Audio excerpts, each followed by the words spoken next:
찬송가 88장입니다. 찬송가 88장. 내 진정 사모하는 친구가 되시는 구주 예수님은 아름다워라. 산 밑에 백합하여 빛나는 새벽별, 주님 영원할 길 아주 없도다.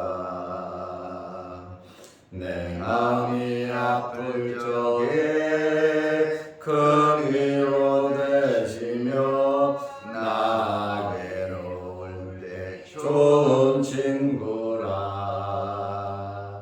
주는 저 산 밑에 백합 빛나는 새벽별, 이 땅 위에 비길 것이 없도다.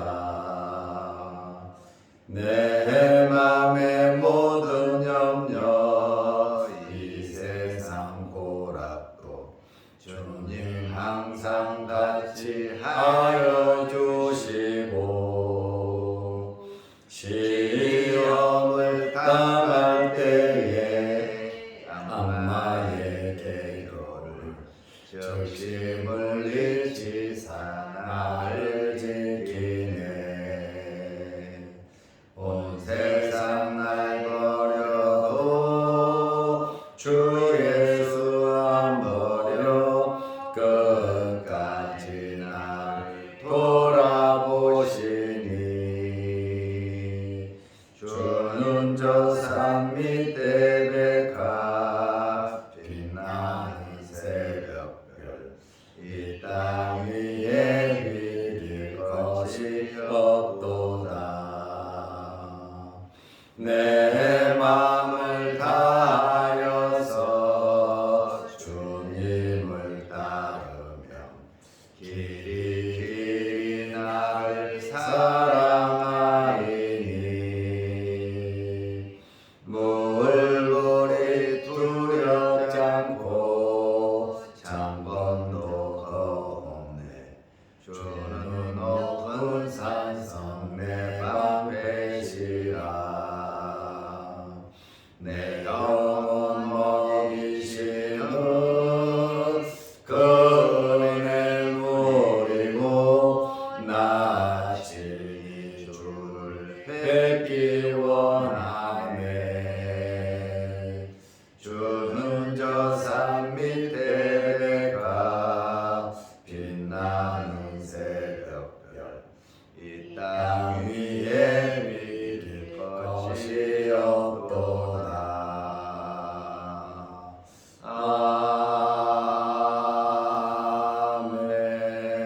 아멘. 사도신경으로 우리의 신앙을 고백하겠습니다.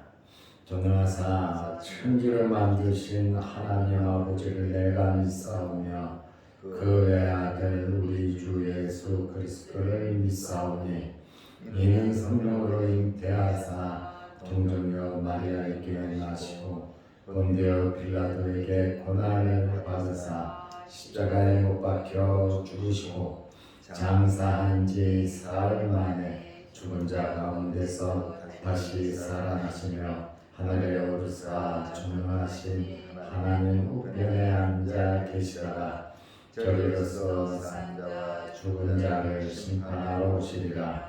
성령을 믿사오며 거룩한 공회와 성도가 서로 교통하는 것과 죄를 사하여 주시는 것과 몸이 다시 사는 것과 영원히 사는 것을 믿사옵나이다. 아멘. 하나님의 말씀 누가복음 6장 29절 30절입니다.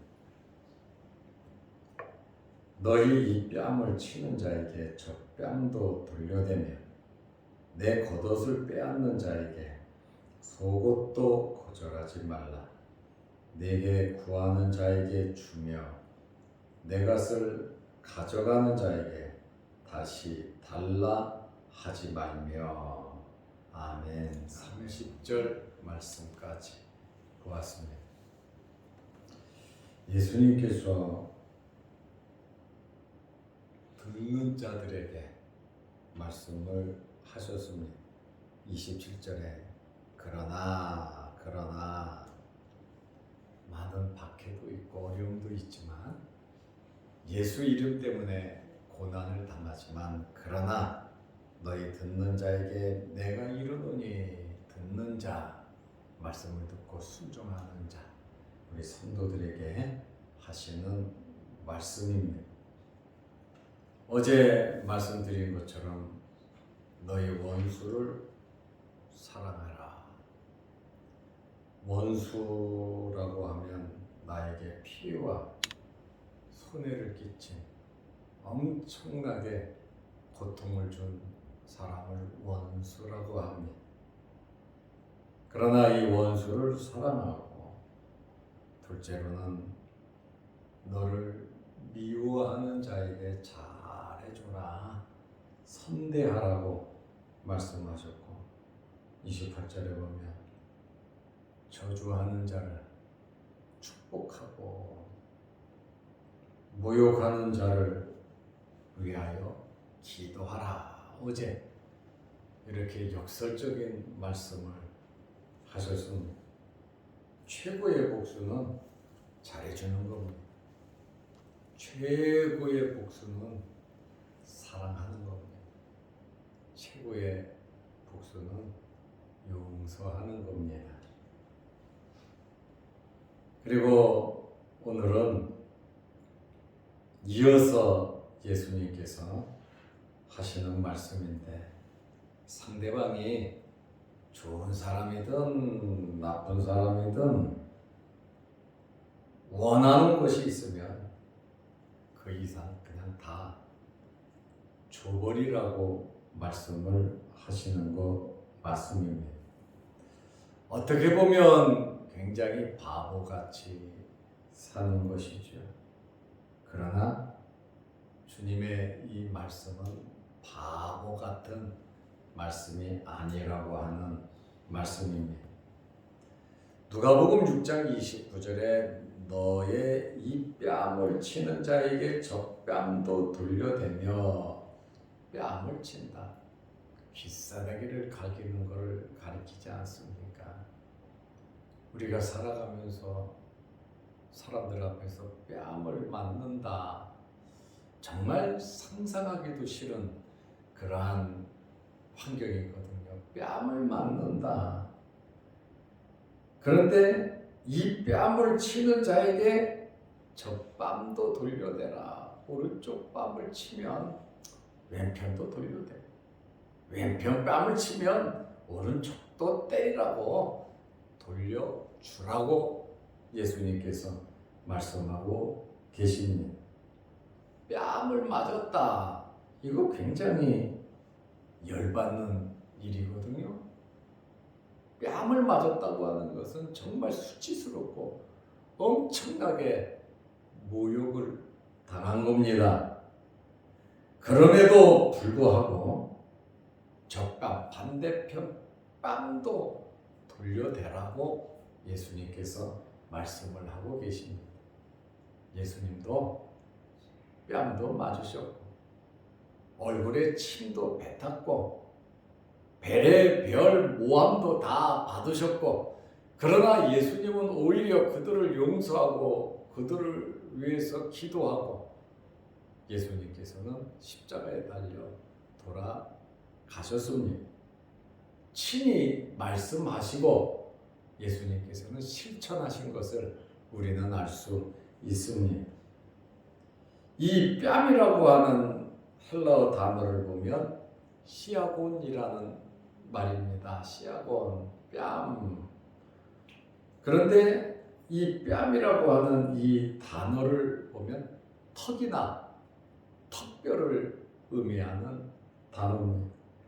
그냥 모욕을 주려고 뺨을 살짝 건들고 때리는, 화나서 그냥 뺨을 찰싹 때리는 그것이 아니라 이 뺨을 친다고 하는 것은 턱뼈나 이 뼈까지 충격이 가는 엄청난 증오와 감정을 품고 폭력적인 행동을 한 겁니다. 그러니까 이것은 그냥 뺨을 때리는 차원을 넘어서 엄청난 증오를 가지고 박해하는 뺨을 때리는 거예요. 그럼에도 불구하고 반대편 뺨을 돌려대라. 세상에 누가 이렇게 살아갈 수 있겠습니까? 그러나 예수님의 말씀은 말씀을 듣는 자에게, 예수님을 따르는 자에게, 주님을 믿는 자에게 너희는 원수 갚지 말고 그대로 대갚아주지 말고 이 뺨을 때리면 저 뺨까지 돌려대라고 말씀을 하셨어요. 그리고 또 하시는 말씀이 내 겉옷을 빼앗는 자에게 빚진 것도 아니에요. 그러나 겉옷을 강제로 빼앗는다 이렇게 표현을 하고 있잖아요. 억압적으로 빼앗아가는, 내 것을 빼앗아가는데 이 겉옷이라고 하는 의미가 있습니다. 이스라엘 사람들은 일교차가 크기 때문에 이 겉옷은 이불과도 같은 거예요. 추위를 이겨나가는데 꼭 필요한 것이 겉옷입니다.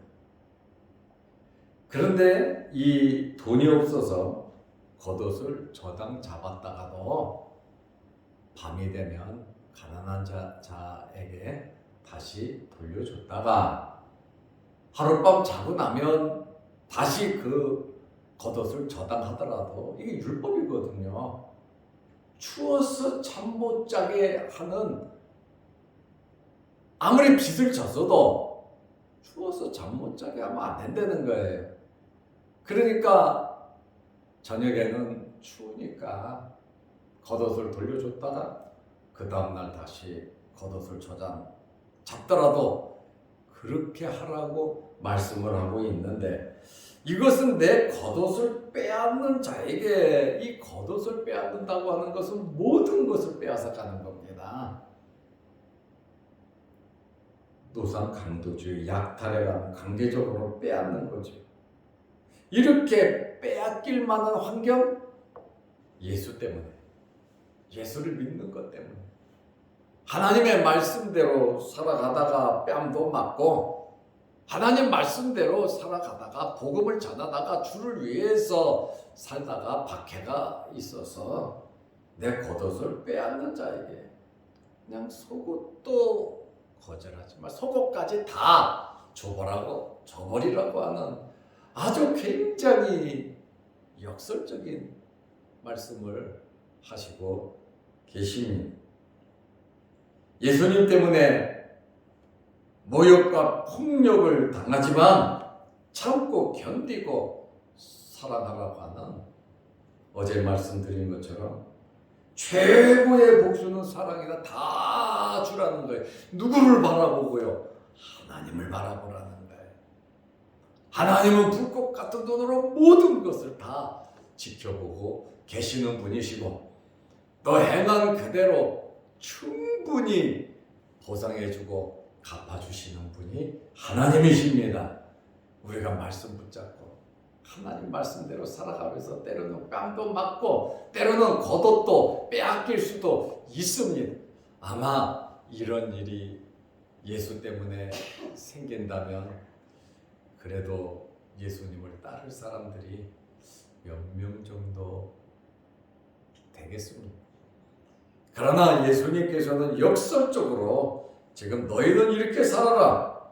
말씀을 듣는 자에게, 나를 따르는 자에게 이렇게 살아가라.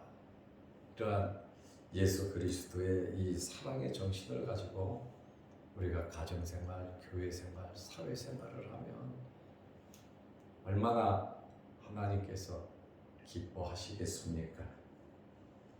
이것뿐만 아니라 누가복음 6장 30절에 보면 내게 구하는 자에게 줘라. 뭔가 너에게 필요로 하는 그러한 사람이 있으면 주라고 하는 그러한 말씀이에요. 모든 것이 하나님의 것인데 하나님이 나에게 줬는데 나에게 맡겼는데 그것을 필요로 하는 사람이 있다면 주라고 말씀을 하고 있어요. 내 건데 생명 걸고 지켜야 되지 않겠습니까? 그럼에도 불구하고 나에게 있어서 가장 중요한 것이라 할지라도 우리는 다른 사람을 줄 때 좋은 것을 주어야 합니다. 내가 다 쓰고 남은 거 찌끄러기 그거 주어서는 안 된다라고 하는 그러한 말씀이에요. 예수님의 말씀은 내게 구하는 자에게 주라고 말씀하셨습니다. 한 여인이 옥합을 깨서 주님께 드린 것처럼 어린 아이가 보리떡 5개와 물고기 2마리를 주님께 드린 것처럼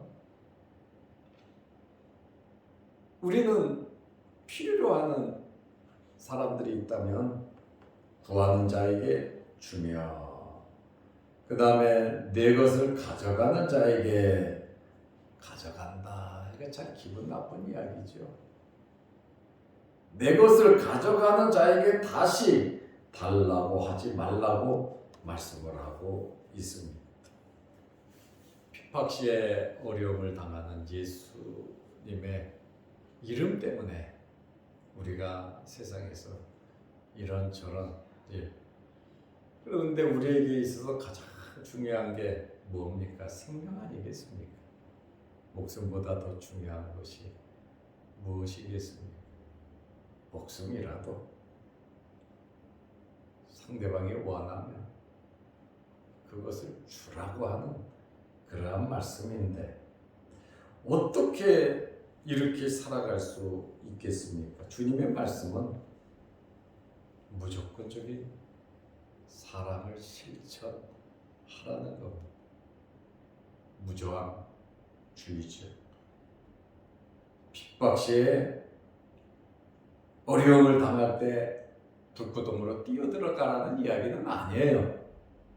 그렇지만 지혜롭게 행동하고 말하고 지혜롭게 벗어나라고 하는 그러한 말씀이에요. 이러한 넉넉한 마음, 이 뺨을 칠 때 적뺨도 되고 겉옷을 빼앗는 자에게 속옷도 거절하지 않는 그 상황 속에서 그렇게 살아갈 수 있다고 하는 것은 굉장한 여유로움이거든요. 그런 결정을 내린다고 하는 것, 그거 쉬운 거 아니거든요. 예수님께서는 이러한 어려운 일이 있을 때 정말 말씀대로 지혜롭게 살아가라는 거예요. 그래서 너희가 잡혀가고 그럴 때 무엇을 말할까 염려하지 말라. 너에게 말씀을 하고 말씀을 주는 자가 성령이시라 그랬잖아요. 결코 우리의 환경 속에서 주님께서 모른다 하지 않으신다는 거예요. 함께 하신다고 하는 믿음의 확신을 가지고 내일을 바라보면서 미래를 바라보면서 우리는 살아가야 하는 것입니다. 다시 주님을 만날 것이기 때문에 우리는 하늘의 소망을 갖고 살아야 된다는 것이죠. 일부러 소용돌이 속으로 내가 들어갈 필요는 없지요. 그러나 이러한 예수 때문에 이러한 일을 당한다면 정말 강하고 담대하게 지혜롭게 우리는 행동을 해야 되겠다라고 하는 그러한 말씀에 이렇게 살 수 있는 비결이 뭘까요? 어떻게 해야 주님 말씀하신 대로 살아갈 수 있을까요? 원수를 사랑하고 미워하는 자를 선대하고 저주하는 자를 축복하고 모욕하는 자를 위해서 기도하고 이 뺨을 치면 저 뺨도 돌려대고 겉옷을 빼앗는 자에게 속옷도 주고 구하는 자에게 주고 내 것을 가져가는 자에게 다시 달라고 하지 말라. 어떻게 하면 이렇게 살아갈 수 있겠습니까? 방법은 주님께서 말씀하셨습니다. 27절에 너희 듣는 자에게 내가 이르노니, 예수님의 말씀을 듣는 자들이 그렇게 살아가야 합니다. 말씀을 듣는 자가 누굽니까? 말씀을 듣고 순종하고 그대로 그 말씀대로 살아가는 거예요. 주님의 말씀에는 능력이 있어요. 주님의 말씀에는 기적이 나타나고 주님의 말씀은 그대로 이루어졌단 말입니다.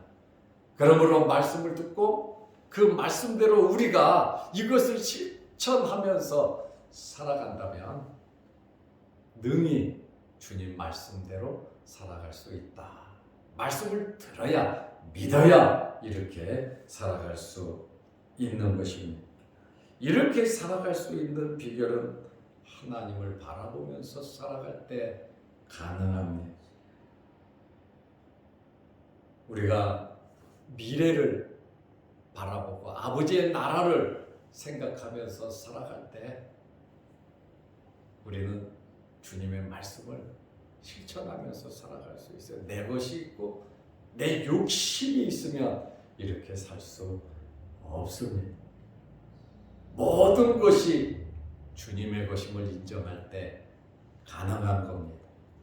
나의 모든 것이 하나님의 것임을 우리는 인정해야 이러한 삶을 살아갈 수 있습니다. 내 것이 있으면 불가능한 일입니다. 하나님을 바라볼 때 가능하죠. 예수님께서 히브리서 9장 28절에 이것을 명하셨을 뿐만 아니라 예수님은 실천하시면서 살아가셨습니다. 이와 같이 그리스도도 많은 사람의 죄를 담당하시려고 단번에 들이신 바 되셨고, 단번에 이런저런 이유나 아무런 조건 없이 예수님께서 단번에 제물이 되셨고 구원에 이르게 하기 위하여 죄와 상관없이 자기를 바라는 자들에게 두 번째 나타나시리라. 여기 보면 죄와 상관없이 자기를 바라는 자들이라 그래요. 예수 그리스도의 재림을, 예수 그리스도의 오심을 바라보는 자에게 두 번째 나타나시리라. 주님은 다시 꼭 오시거든요. 죄와 상관없이 자기를 바라는 자들, 그것이 말씀을 듣는 자라 그 말입니다. 이웃 사랑을 실천하는 것, 많은 박해 속에서 믿음을 지키는 것, 이것은 주님의 말씀에 순종하는 것입니다. 어제 말씀드린 것처럼 최고의 복수는 사랑이에요. 오늘 말씀처럼 구하는 자에게 다 줘라. 이 뺨을 치면 젖밤도 주고, 내 겉옷을 요구하면 속옷도 주고, 구하는 자에게 주고 내 거 가져가는 자에게 야 그거 다시 달라 하지 말고 깨끗하게 인정하면서 살아가라고 말씀하고 있습니다. 참 역설적이고 이대로 살기가 참 어려운 말씀이지만 우리는 살아야 합니다. 이대로 실천하면서 우리의 상황이 어떤 상황이 우리에게 오든지 말씀 중심, 말씀을 듣는 자에게, 우리는 말씀을 듣는 자라는, 주님의 말씀을 믿고 순종하는 자라는 거예요. 그러므로 이 말씀이 여러분 심령에서 이루어지고, 이 말씀이 여러분들이 머무는 곳 어디서든지 이 말씀이 이루어지도록, 교회는 교회, 가정이면 가정, 일터면 일터, 친구를 만나든지 누구를 대하든지 오늘 이 말씀이 저와 여러분에게 아름답게 이루어지시기를 축원합니다. 기도하겠습니다. 하나님 아버지, 우리가 실천하기에 너무나도 어렵고 힘든 말씀을 주님께서 하셨습니다. 그래도 말씀을 듣는 자에게 주님께서 말씀하신 이 내용, 어렵고 힘들고 고통스러워 아프고 눈물 나고 이러한 아픔을 모르고 말씀하신 것이 아닌 줄로 압니다. 모든 것을 다 아시는 주님의 말씀일진데 우리가 이 말씀 붙잡고 살아가게 하옵소서. 하나님 사랑, 예수님을 사랑하고 이웃을 사랑하는 진정한 그리스도인으로서의 삶을 살아가게 하옵소서. 오늘도 이 새벽에 주의 전에 나와 머리 숙여 기도하게 하시고 예배 드리게 하심을 감사합니다. 또 한 주간 이렇게 예배를 드리며 지나게 하심을 감사합니다. 건강 주시고 믿음 주시고 우리의 환경 속에서 날마다 주님을 찾고 우리의 믿음이 성장 성숙하고 하나님과 가까워질 수 있는 저희들 되게 하옵소서. 또한 영상 유튜브를 보면서 한 주간 동안 말씀의 은혜를 나눈 성도들에게도 크신 복으로 채워 주옵소서. 내일 걸어간 주일을 잘 예비할 수 있는 하루 되게 하옵소서. 예수님의 이름으로 기도드리옵나이다. 아멘. 하늘에 계신 우리 아버지여, 이름이 거룩히 여김을 받으시오며 나라 임하옵시며 뜻이 하늘에서 이룬 것 같이 땅에서도 이루어지이다. 오늘날 우리에게 일용할 양식을 주옵시고 우리가 우리에게 죄 지은 자를 사하여 준 것 같이 우리 죄를 사하여 주옵시고 우리를 시험에 들게 하지 마옵시고 다만 악에서 구하옵소서. 대개 나라와 권세와 영광이 아버지께 영원히 쌓옵나이다. 아멘. 자유롭게 기도하시기 바랍니다.